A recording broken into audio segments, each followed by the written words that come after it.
ඊළඟ යෝජනාව ජාතික ළමා ආරක්ෂණ ප්‍රතිපත්තිය සඳහා වන 5 අවුරුදු ජාතික ක්‍රියාකාරී සැලැස්ම 1998 අංක 50 දරන ජාතික ළමා ආරක්ෂක අධිකාරී පනතේ විධිවිධාන පරිදි සකස් කරන ලද ළමා ආරක්ෂණය පිළිබඳ ජාතික ප්‍රතිපත්තිය සඳහා 2019 10/29 දින පැවති අමාත්‍ය මණ්ඩලයේදී අනුමැතිය ලබා දීලා තිබුණා.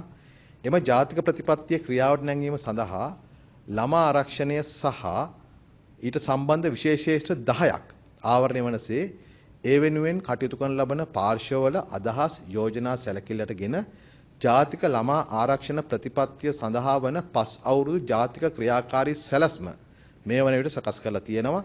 ජාතික අපි ඉදිරිපත් කරපු ජාතික ප්‍රතිපත්ති රාමුවේහි සුරක්ෂිත ළමා ලෝකයක් නිර්මාණශීලී අනාගත පරපුරක් සඳහා වූ ප්‍රතිපත්තිමේ බැඳියාවන්ට සියලු අයුරින් අනුගත වන පරිදි බහු ආංශික ප්‍රවේශයකින් සමන්විතව මෙම 5 අවුරුදු ජාතික ක්‍රියාකාරී සැලැස්ම පිළියෙල කළ තිබෙනවා.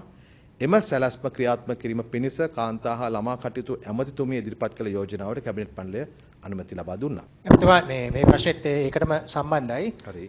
දැන් මේ ක්‍රියාකාරී සැලැස්මට මේ 5 අවුරුදු ක්‍රියාකාරී සැලැස්මට අනුමැතිය ලබා දීලා තියෙනවා කියනවා.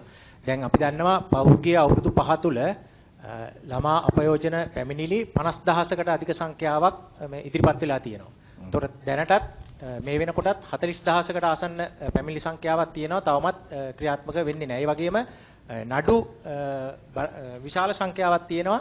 දැන් මේ අවුරුද්දේ පළවෙනි මාස 4ට විතරක් ළමා අපයෝජන සම්බන්ධ පැමිණිලි ඉදිරිපත් වෙලා තියෙනවා 2700 ගණන්. දැන් මේක දැන් මේ ඔබතුමාලාගේ රජය බාරගත්ත කාල සීමාව ඇතුලේ වෙච්ච මේ ආපු කාරණාවක් නෙමෙයි. නමුත් ඔබතුමාලාගේ රජය ඒ වගේම ජනාධිපතිතුමා දිගින් දිගටම මැතිවරණ කාල සීමාවේදී ප්‍රකාශයටපත් කළා මේ ළමා අපයෝජන ළමා ආරක්ෂාව සම්බන්ධයෙන් දැඩිව ක්‍රියාමාර්ග ගන්නවා පෙනී සිටිනවා කියලා. එතකොට මේ නඩු අවසන් කිරීමට ඒ වගේම මේ පැමිණිලි නිසි පරිදි ක්‍රියාත්මක කරලා අවසන් කිරීමට ක්‍රියාමාර්ගයක් මේ 5 අවුරුදු ක්‍රියාකාරී සැලැස්ම තුල ඇතුළත් වෙලා තියෙනවද? ඔය සියලු කටයුතු ආවරණ වෙන පරිදි තමයි මම කිව්වා මේකෙදී අපි බලාපොරොත්තු වෙනවා මෙන්න මේ ශේෂ්ත්‍ර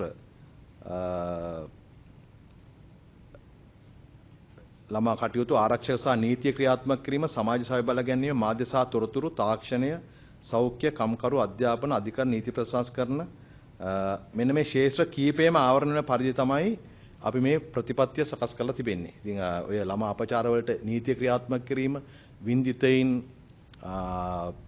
ආරක්ෂාව මේ ආදී සියලු දේවලුත් මේකට අන්තර්ගත කරලා තිබෙනවා.